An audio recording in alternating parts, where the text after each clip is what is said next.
Masih dengan pembahasan penglaris kuliner. Sebelumnya, sedikit saya jelaskan bahwa penglaris dan pesugihan sangat jauh berbeda. Pesugihan lebih menjanjikan dan biasanya menggunakan tumbal nyawa, sedangkan penglaris tidak menggunakan tumbal nyawa. Namun, keduanya sama-sama menyekutukan Tuhan dan dilarang oleh agama.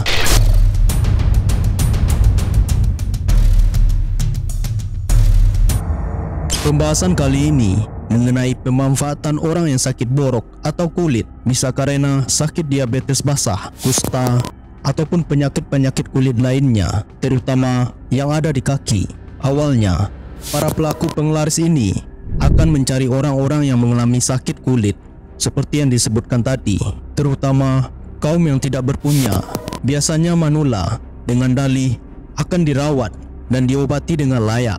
Setelah mendapatkan target sesuai harapan, penderita penyakit kulit ini akan dibawa ke suatu tempat, biasanya rumah pemilik penglaris, bisa juga kamar yang berada di belakang tempat usaha. Sebelumnya, pemuja setan atau pencari penglaris ini terlebih dahulu mendatangi dukun dan meminta syarat dengan ubur rampe berupa bongkahan garam yang banyak, beserta syarat lainnya.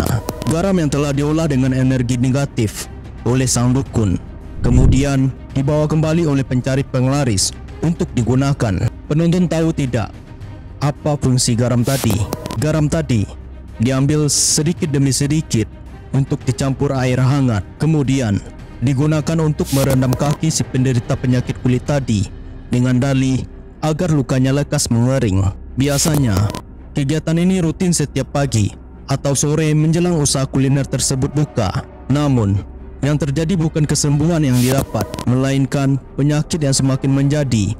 Bahkan, borok itu akan melebar dan mengeluarkan nanah bercampur darah yang baunya amis serta busuk. Ironisnya, semakin parah sakitnya, tempat usaha itu semakin ramai dan laris. Air rendaman kaki borok tadi kemudian dicampur pada kueh berbagai makanan yang dijual oleh pelaku penglaris. Penglaris ini dinamakan penglaris banyu butek, yang artinya air keruh, karena jika diamati warna air rendaman kaki borok tadi berwarna putih keruh. Saya menilai penglaris ini merupakan penglaris paling top dari semua penglaris yang ada, karena orang yang memiliki kepekaan indera keenam biasanya akan sukar mendeteksi keberadaan makhluk gaib seperti pocong atau jin-jin negatif lainnya di sekitar rumah makan. Hanya saja, jika ada penonton yang peka, makanan-makanan yang menggunakan penglaris banyu butek akan mengeluarkan aura merah. Ciri lainnya adalah ketika memasak dengan campuran air ajaib ini, aroma makanan akan menyebar kemana-mana.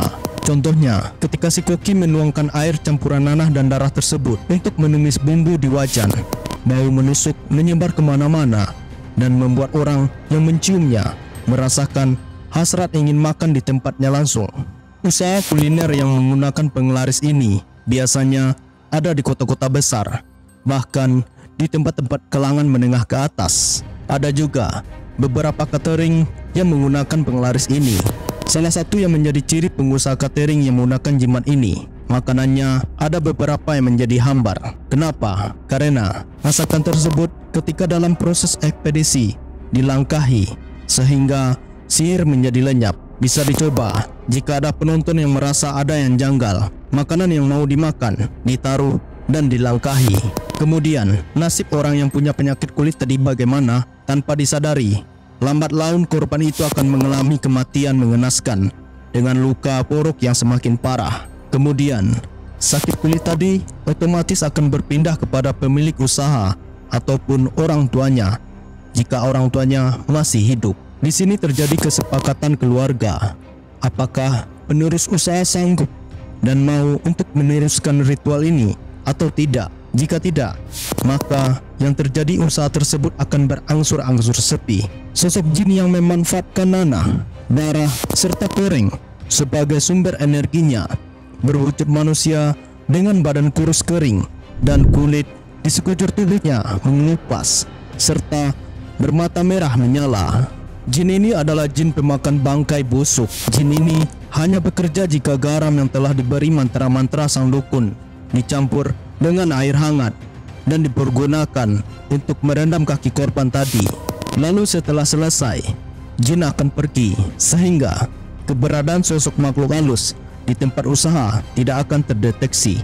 Ketika garam habis, maka pemuja penglaris wajib segera mendatangi dukun lagi agar usahanya tetap berjalan lancar. Begitu seterusnya.